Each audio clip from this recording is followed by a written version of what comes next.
Hello, everyone, and welcome to ADC Sports Dallas Primetime. I'm Mauricio Rodriguez, streaming with you live every Sunday through Thursday night. Hope you're having a great Tuesday night. By the way, the Cowboys are in a short week. Not really. It is not a short week. My bad. It's just a Thursday game, but technically it is a regular game, a regular game week because the Cowboys played last Thursday.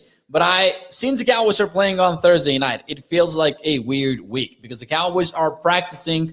They had practice today on Tuesday. We'll talk about that because Amari Cooper has not yet been activated by the Dallas Cowboys as they get ready to play the Taysom Hill Saints. That will be exciting as well. But tonight on the show, we'll discuss 3 changes that we would like to see from the Dallas Cowboys offense now that some starters are back. And I say some because we are not entirely sure about what Amari Cooper's situation is, but we'll discuss it later on the show as well. Thank you guys for joining the show. Make sure you hit the like button. Make sure you share the show. If you're watching on Facebook, YouTube, or Twitter, let your friends know about Primetime, and let's get some more Cowboys fans in this show. Now that more of us are here, we can start the show off officially. Let's go.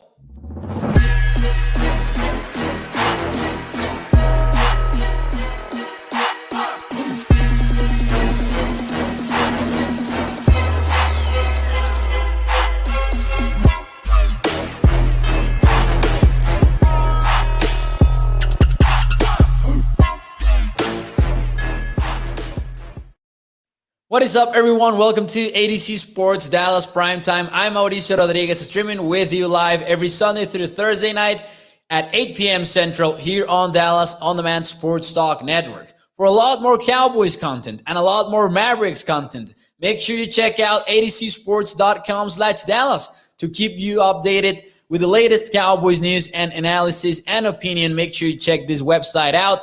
Great writers, Cole Patterson, Alec Cash, Shane Carter, and of course, none other than Ian, who also does a great job covering the Mavericks. Adam Holt, you can read his content there as well. Some of my content, I write articles for ADC Sports as well. Make sure you check that out, adcsports.com/Dallas, as soon as the show is over. Thank you guys for joining the show. Make sure you hit the like button. Make sure you share the show. I have some thoughts that I want to share with you on these Dallas Cowboys offense. I had a little bit of fun diving into some numbers that I want to share with you, and we'll get into them for sure. What is up, Stephen White? I see you in the chat. Also, Stevie Mac reminding people to hit the like button and share the stream. Dallas Young, what is up? Dario says, must-win situation for the Cowboys this Thursday night. And it feels like it, right? If the Cowboys go 7-5, it definitely is not it would not be the end of the season, but having lost 3 out of the last 4, you definitely want the Cowboys to bounce back against a Saints offense that has not figured it out lately. They have lost 4 straight, which is not something that should get, our hopes up, because we said something similar about the Raiders. They had lost 3 straight before last week. So I agree with Dario. Maybe I wouldn't say that the Cowboys season is over if they lose to the Saints, and they are in a tough spot with everything that is going on. As Stevie Mac was saying in the chat, everything is a huge mess right now. Coaches going to the COVID list.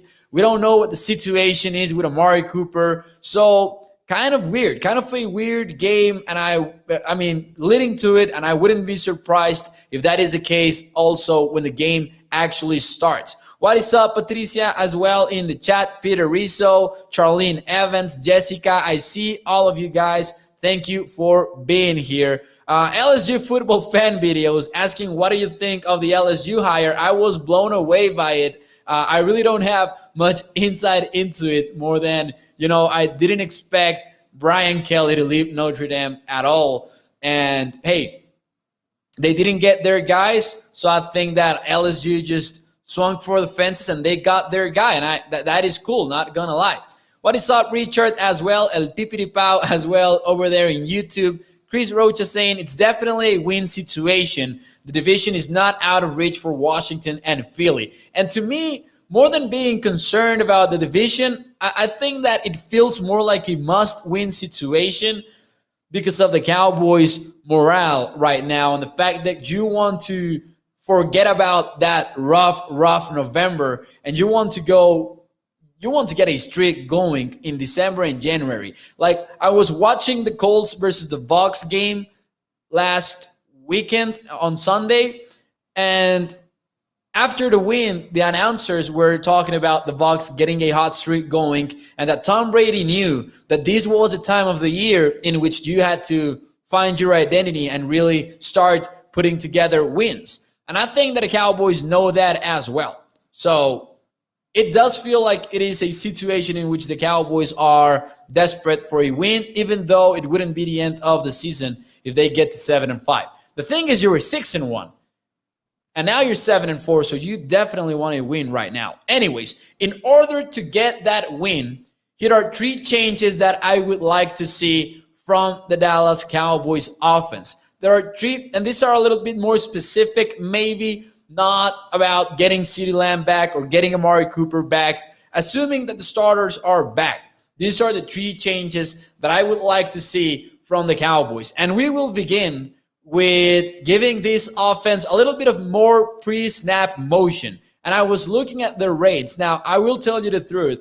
These numbers that I will show you for the pre-snap motion rate, no, more specifically, motion at the snap rate, because it is a little bit different. A lot of teams run motion, but not at the moment of the snap. These are motion at the snap rates, and these are from last week, to be honest with you. I did not find any updated numbers for the entire NFL on this, so I went with the ones after week 11, and I was really surprised by how low the Cowboys rank in this stat. They are actually a bottom 5 team in the NFL when it comes to motion at the snap. And I was surprised by this because I feel like we have seen a lot of motion, but maybe the players are set before the snap. But I still think that the Cowboys should get a little bit more of that. I think I would like Kellen Moore to mix in a little bit of that. And I was looking at the numbers, and I try to match where the top 5 teams rank in terms of offensive DVOA and where the bottom 5 teams in motion at the snap rate rank in terms of offensive DVOA. And I think that the results were quite interesting. If you can take a look at the screen, the top 5 teams in the NFL are the 49ers, the Ravens, the Packers, Rams, and surprisingly, the Washington football team. Among those teams that use the most motion at the snap, 3 of them are in the top 5 in terms of offensive DVOA. The 49ers that rank at a surprisingly high number 3. And I think that if you take a look at the 49ers, they are a very interesting offense because they get a lot of their yards after the catch. But anyways, 3 teams from the top 5 in motion at the snap rate. 3 of those teams are in the top 5 of offensive DVOA. And if you take a look at the bottom 5, you will see that only one offense ranks in the top 10, and that is the Dallas Cowboys, that are actually 31st in motion at the snap rate. That is something that I would like the Cowboys to increase during the next few weeks. The Patriots, by the way, are at number 11 in terms of offense for the entire season. And I am pretty sure that if you filter that for the past few weeks, the Patriots would rank much higher because they are finding themselves, and Mac Jones is doing a great job. So that is number 1 for me. I would like the Cowboys to get a little bit more creative in terms of motion. And I am all for what Kellen Moore has done this season, but I was surprised by the Cowboys ranking 31st because look at that bottom 5. You have the Giants, the Eagles, and the Jaguars in that bottom 5. So I do want the Cowboys to increase their motion at the snap. Skins are coming on, says Team Sweden, of course, referring to Washington. Anything to throw off the opponent's defense. We are too predictable on film, says Richard Dilly. I don't know if you guys, and I don't have the exact numbers right now, but the Cowboys, I was looking at this number that John Owning from PFF tweeted out, and it was something like Terrence Steele, every time that he's in a 2-point stance, 70% of the time they throw the football. I'm not entirely sure if I'm correct with these numbers, but it was a trend like that. Like every time the Terrence Steele is in this particular stance, 70% of the time this happens. And I was blown away by that number because coaches find out every one of these details week to week. I was listening to a Chuck Pagano interview on the Pat McAfee show not that long ago, and I remember Pat McAfee saying, and that is why coaches do not see their families. And it was a joke from him because he was with Chuck, but it is true. Like, coaches obsess about every single one of these details, and if the Cowboys are a little bit predictable in this, it will cost them down the road. Yeah, Brent Irvin is out for the season. Charlene Evans, it was actually announced by her wife on Twitter today, earlier about at noon, I think it was. But yeah, Brent Irvin out for the season. And it's a huge blow for the Cowboys defense. Even though he was not a full-time starter, he was important for the Cowboys run defense. And he was doing a very good job, in my opinion. But Brent Irvin now is done for the year. I want the Cowboys to get a new owner since Tom Down his burner account. Too big of an ask? I think it is quite big of an ask. Anyways, moving to number two. The number two change that I would like to see from the Dallas Cowboys is maybe a little bit basic, but I was also surprised about how low this number is for the Cowboys. I would like to see more play action from them. They rank 23rd in the NFL, and we have talked about the Cowboys' struggles in the run game recently, and this might have a little bit to do with it, because a lot of people would assume that play action only helps you open up the pass, but it also kind of helps you open up the run game. The Cowboys are 23rd in the NFL at 20% in terms of play action rate. These numbers are via ProFootballReference.com. The league average is 23%, so the Cowboys are quite below the league average. I would like to see more play action from the Dallas Cowboys. By the way, Ezekiel Elliott might play on Thursday night versus the Saints. He was a full participant today after there were some rumors on the Cowboys thinking about asking Ezekiel Elliott to sit. Elliott came out and said, they haven't asked me such a thing, and now it's sounding like the Cowboys are ready to give Zeke a workload on Thursday night.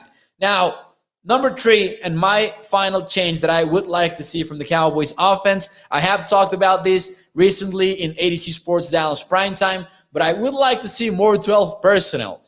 I remember about on week 6, week 7, we talked about this on the show, how efficient they were doing it. They have been one of the teams to use it the most in the 2021 season. That has changed dramatically over the past few weeks, because from week number 1 to week number 6, they were using 12 personnel, 1 running back, and 2 tight ends on the field at a 33% rate. They were one of only 6 teams to use it over 30%. That has changed so much over the past few weeks. From week 7 to week 12, they are at 21% after being at 33% for the first 6 weeks of the season. And that 21% right now ranks below the league average over that span at 22%. So the Cowboys abandoned 12 personnel. And I don't know if this is the reason why the Cowboys' run game has not been efficient, but I would definitely think that it is a factor in how the Cowboys have stopped running the football as efficiently as they were during the first few weeks of the season. And they used a little bit of 12 personnel versus the Raiders on Thanksgiving, but it wasn't a lot. They used it, I think, in about 10 plays. Most of them came in the first half.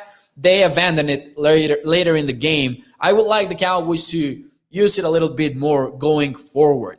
Dario says, man, it's going to be a close game, and actually a little bit surprised at the betting spread. The betting spread is at 4.5 right now. The Cowboys are, of course, favorites, even though they are on the road for this game.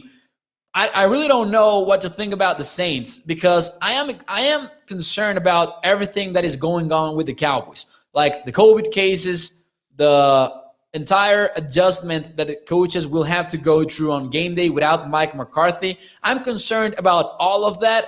But then again, it is the New Orleans Saints, and they have struggled a lot to get going on offense. But they're getting Alvin Kamara back. They're making a switch at quarterback. It is all pointing toward Taysom Hill starting at quarterback for the Saints. But I will actually jump a topic on tonight's show, and I will tell you where I think the Cowboys have a big advantage over the Saints. DeMarcus Lawrence is aiming to come back on Thursday night.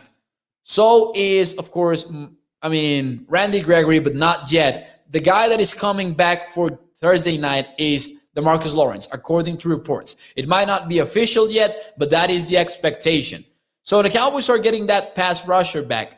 Micah Parsons has been killing it as a pass rusher so far, and we talked about this on Sunday. The reason why Micah Parsons is getting compared to Lawrence Taylor, and you might be a little bit outraged with that comparison, but I actually wrote an article on adcsports.com/Dallas with some numbers that kind of, back it up. Not in terms of who Micah Parsons is going to end as when his career is all said and done, but hey, so far as a rookie, Micah Parsons is being insanely impressive. So if you want to check that article out, go to adcsports.com/Dallas. But anyways, the point is, the Cowboys will have D-Law and Parsons going after a Taysom Hill that is getting his first start this season after getting that super contract deal. And here is where the Cowboys have the edge on this game. On Tuesday, Teron Armstead, left tackle, and Ryan Ramczyk, right tackle, did not practice for the Saints. We knew about Teron Armstead that he was not practicing, but I found the fact that Ryan Ramczyk did not practice today a little bit important because he did practice yesterday. He didn't play last week versus the Bills. He was a limited participant on Monday, and then he missed practice today. So the Saints might be without their starting tackles for this game on Thursday night, and that would be huge for the Cowboys defense that is getting DeMarcus Lawrence back on Thursday night. The way that Micah Parsons has rushed the passer, the Cowboys would need to get after Taysom Hill all game long and really just try to make him pay on his first start this season.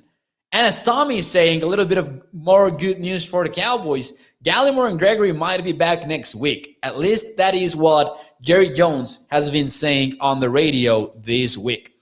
Love the show, says Paul, but you really need to sleep more. Your eyes are black. Slow down, son, says Paul. I don't know. I do get my 8 hours of sleep. Don't worry, Paul. I appreciate your concerns. But yeah, I've always had that. I don't know why. I've always had my, what do they call it? Like crow eyes, I think. But hey, I do get my 8 hours of sleep. I can tell you that. But I appreciate the concern, Paul. You know what I think it is? I think it is a finals week. We are getting the exams done this week here on college. So we might be a little bit all in this week. Hey, Paul, thank you for being in the show. It was a good comment. I'm not gonna lie. Charlene Evans saying Cooper not over COVID yet. They said he still has symptoms, and it has been such a weird situation, by the way, the Amari Cooper thing, because Jerry Jones on the radio saying that they are fully expecting Amari Cooper to be back, and then Mike McCarthy saying that they're not quite sure about it yet. So I am concerned about that as well. Amari Cooper, not a sure thing so far for the Cowboys. And actually, burner account saying he's a college student, man, cut him some slack. Hey, we're close to being done with college. We're close. By June, we will be gone from college. Anyways, here's my question from me to you guys in the chat. From 1 to 10, what is your confidence level on Cowboys versus the Saints if Amari Cooper doesn't play? I'm interested in knowing your answers because it is a weird game. Like, if Amari Cooper does not play and you head over to the Superdome with Michael Gallup, CeeDee Lamb, Cedric Wilson as your starting 3 wide receivers, without Mike McCarthy, without Joe Philbin, yet another change at the offensive line, because even though I believe that La'el Collins is the best right tackle on the team, like, it's another change in a span of 3 weeks. So it does feel like a weird game. And I think that even though the Saints are struggling as bad as they are, I was expecting a little bit of this, a little bit of low answers. Stevie Mack goes 6.5. Tom Downey's burner account says, even with Cooper, 3, 4, 4, 7 for Dario. Beryl says 5, and Dallas John goes with a 7. I will stay with a 6. Like, everything tells me that the Cowboys should win this football game, but it's fair to have a shred of a doubt, right? Without Mike McCarthy, without as many coaches, we have seen teams miss a lot of coaches in the season so far, including the Saints, and the results have not always been the best. So I will say, I will go up to 7 because I do trust the Cowboys' talent to get it done on Thursday night. I will go up to 7. But if Amari Cooper does not play, man, that is a concerning thing because the Saints do have a good cornerback in Marshawn Lattimore. And I do believe that Marshawn Lattimore can shadow a lot of receivers. I would be interested in seeing how the Saints play with Lattimore if Amari Cooper does not play. Like, will they put him on CeeDee Lamb or Michael Gallup? I'm interested in finding that out. But Lattimore is a top-tier cornerback. Even though he's coming from a very bad game versus the Bills, he is still one of the best cornerbacks in the NFL, I believe. Maybe not in that elite conversation because he has had his ups and downs throughout his career, but I think that Lattimore is a top-tier guy in the league. I think Dan Quinn will fire up the squad, says Dallas Junk. Hey, it feels like that. Tommy says, I won't be too confident about the Cowboys getting it done without Amari Cooper. They have shown in the past few weeks that the offense has struggled without Cooper, even with Lamb on the field. And I was thinking about that today. This is a good comment from Tommy. In the first half versus the Chiefs, the Cowboys offense was struggling. I mean, throughout the entire game. But once that CeeDee Lamb was ruled out, you kind of understood why. But even with Lamb on the field, the Cowboys were struggling without Cooper. So that is a good point from Tommy. So I will go with a 7. Jessica says same. Richard says if they establish the run game and stick with it, his impact will only be a 5. Here's the problem, though, and I'm not being pessimistic. I'm being like, here's my question. The Cowboys' run game has not been efficient at all.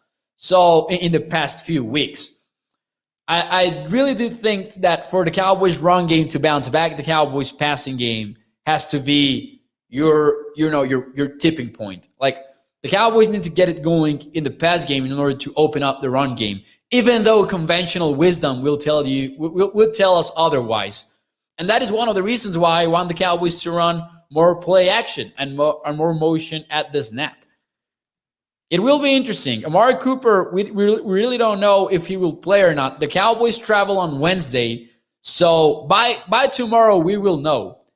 He needs to practice tomorrow according to what the Cowboys have said on interviews and press conferences for him to make it. Mike McCarthy said if he does not practice on Wednesday, I really have a tough time seeing him be in the game.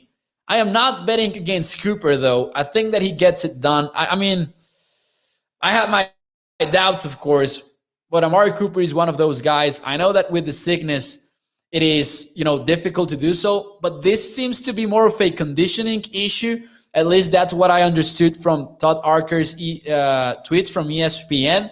I think this is more of a conditioning issue for Amari Cooper more than, him still being sick with COVID-19. McCarthy mentioned a cough, though, which was interesting. It all has been so weird with the Amari Cooper coverage. If I had to bet right now, I was going to say if I were a betting man, but you guys already know that I am. If I were a betting man, I would bet that he plays on Thursday night. Maybe I'm being an optimist, though. We will know by tomorrow. We will know for tomorrow's show, which, by the way, will feature betting the Cowboys, a blind recap segment, and one cool thing. So start thinking about your one cool thing because I always struggle to come up with some. So, yeah.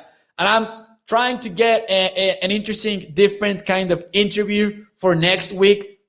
We'll see if we can make that happen because it will be a long week for the Cowboys after they play the Saints on Thursday night. And I don't know about you, but I kind of hate long weeks. I might even hate them more than bye weeks. They just throw me off. But anyways, Tom Downey's burner account says Dallas is limping in. leads the NFL in COVID cases and penalties. This is who they have been for so long. Just don't see a vast difference. Over here, we have another comment on Facebook. Love them, boys. Win or lose, they still my team, Dallas Cowboys for life. Yeah, hey, hopefully the Cowboys can get it going in December, and they prove to be a different team from from recent years, more than anything. Now, speaking of December football, let's get a gauge on how Cowboys Nation is feeling about the Dallas Cowboys team as we head into December football. This is the most important month of the year for the Cowboys. They played 2 games in January. They play the Cardinals and the Eagles to close out the season. But I think that it is in December when we will find out what the Dallas Cowboys are truly about. They don't face any top-tier teams. They face the Saints, they face Washington twice, and the Giants. So we might not see them against top-tier competitors. But if they win out in December, like, the confidence in the Dallas Cowboys will be back, I believe. If they can close out the season, say, with a 5-1 record, for example, I think it would be fair to have some confidence on this team going into the playoffs as legit NFC contenders. And I say this specifically because of what we have talked about all year long. This is a competitive NFC. The Packers are seemingly figuring things out. The Rams are struggling. They have lost 3 straight. I thought they were going to bounce back on Sunday. Even with a loss, I would have thought that maybe they bounced back, but they didn't. And Matthew Stafford is playing poorly lately. And I think that a big reason for their 3-game losing streak has to do a lot with Matthew Stafford. The Bucs are seemingly, clicking right now, but they don't see their pass defense is a big question mark. The Cardinals, they have a legit defense, but we don't know who they are really because we have not seen Kyler Murray in a long time. They have won games with Kyler Murray. Don't get me wrong. But what I mean is, what is this team's ceiling? With Murray under center, what is their true ceiling? So, hey, if the Cowboys can get it going in December, in January, I would feel confident about them heading into the playoffs. I don't see any dominant team in the NFC. And I think that the Cowboys can take advantage of that if they start clicking. So, the question is, what is your Cowboys record projection after a 7-4 start? I remember before the season started that a lot of people were saying either 10-6 or 11-5. That was, 11-6 or 10-7. I mixed these 18-week regular season. But yeah, what is your projection after a 7-4 start for the Dallas Cowboys? And I like this comment. Bill Purcell said, "You know what kind of a team you are after Thanksgiving. Just don't see Dallas just turning it on and playing good, smart football now." But if we base that on the win-loss record, the Cowboys are pretty much in line with a lot of NFC teams, which is what is interesting to me. Richard says, Stafford putting too much on his shoulders, and that is something that I also agree with. 10-7 says Burner's account. Charlene Evans goes with a 11-6, 11-6, 11-6. I am between 2 possible outcomes. I am between 11-6, maybe losing to the Cardinals late in the year and another game that we do not expect. That would be like the most realistic answer to me. But I don't know if I'm feeling optimist today or what, but I will go with a high 12-5. I think that the Cowboys can close out the season with a 5-1 run. I might be a little bit of an optimist in this, but I look at it objectively. And I can see the Cowboys beating the Saints on Thursday night. I can see them beating the Washington football team twice. I am not scared about Washington. I'm not scared about the Giants either. The Eagles, I might be a little bit scared about.